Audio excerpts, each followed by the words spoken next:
Before dawn in the Caribbean, U.S. forces climbed onto an oil tanker and took it. No bombs, no invasion, just control. I'm Fareed Zakaria, and this is not a routine sanctions story. This is a signal. In just a few weeks, the United States has seized 5 oil tankers linked to Venezuela, ships described as part of a ghost fleet, vessels moving quietly, trying to evade U.S. forces, failing. At the same time, President Donald Trump is preparing to meet America's oil executives. Not about war, about investment, about Venezuelan oil infrastructure. Then comes the most striking claim. The U.S. may control the sale of Venezuelan oil. Indefinitely. Stop there. This is power without occupation, control without conquest, pressure without a single shot fired. And it forces a deeper question. What does sovereignty mean in a world like this? If this already changes how you see the news, stay with me. Because before we look at the consequences, we must understand the problem Washington believes it is fixing. Let's be precise about what is happening. This is not about one ship. It is not even about 5 ships. It is about control. The United States says these tankers are part of a ghost fleet. Ships suspected of carrying embargoed Venezuelan oil, ships trying to move wealth quietly, outside the rules Washington has set. So the response is simple. Board the vessels, seize them, escort them to the United States. At the center of this is Venezuelan oil. Oil that is sanctioned, oil that still moves, oil that still matters. President Trump has now gone further. He says Venezuela will turn over tens of millions of barrels of oil to the U.S. And his administration signals something unprecedented. The United States may control the sale of that oil indefinitely, not temporarily, not conditionally, indefinitely. This is no longer just enforcement. It is management. It is supervision. It is economic authority exercised at sea. To understand why Washington believes this is necessary, we have to go backward into the system that produced these ghost fleets in the first place. To understand this moment, we have to step back. Sanctions are designed to isolate, to cut off revenue, to apply pressure without war.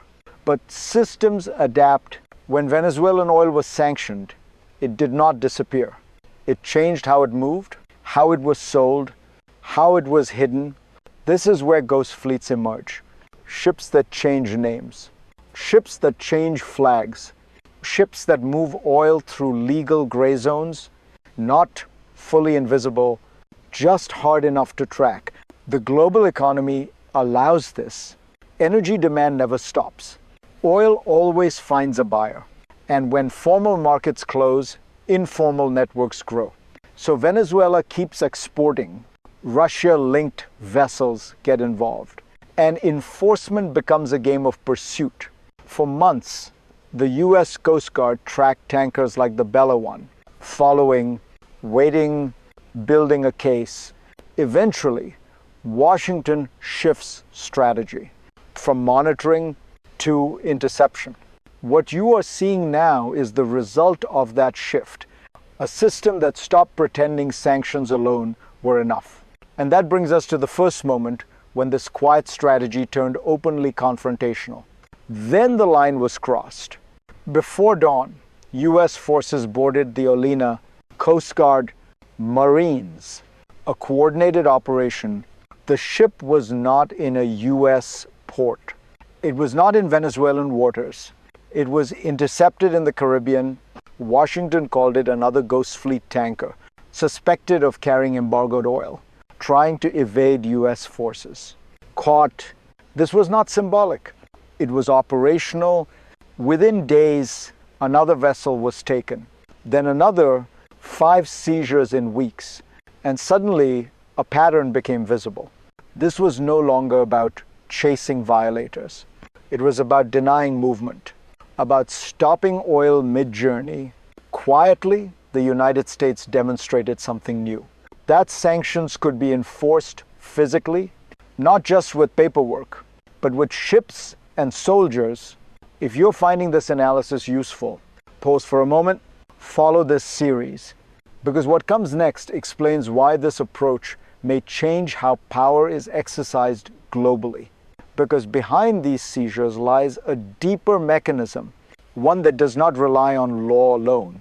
What makes this strategy work is something rarely discussed. Control does not begin with force. It begins with visibility. The United States tracks ships constantly. Names, flags, routes, ownership changes, ghost fleets survive on confusion, false registrations, last-minute renaming, shifting national identities. But the system watching them is global. Satellites, maritime databases, intelligence sharing. Once a vessel is identified, options narrow. Ports become risky, insurance disappears, and the ocean is no longer neutral. This is where enforcement becomes leverage. You don't need to blockade a country. You don't need to seize oil fields. You just need to decide which ships may move freely and which will be stopped. That is the hidden mechanism at work here.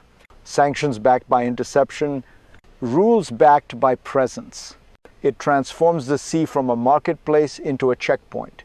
And once that threshold is crossed, escalation becomes easier. More seizures, broader authority, less ambiguity, which is why the next development mattered so much, because it showed how quickly this system can widen. The second escalation came fast, not in the Caribbean, but in the North Atlantic. U.S. forces seized the Bella One, a Russian-flagged tanker, tracked for weeks, accused of violating U.S. sanctions.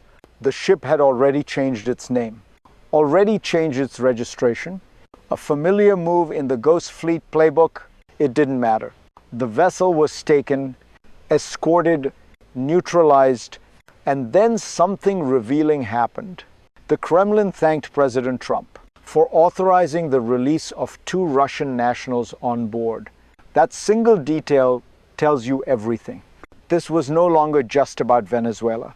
It was about signaling, about reach, about how far U.S. enforcement can extend. Energy, sanctions, and geopolitics collapsed into one moment. A tanker seizure became a diplomatic exchange. The message was quiet, but unmistakable. No ocean is distant enough. No flag is protection enough. If the oil is sanctioned, the ship is vulnerable. And this is where the story stops being abstract.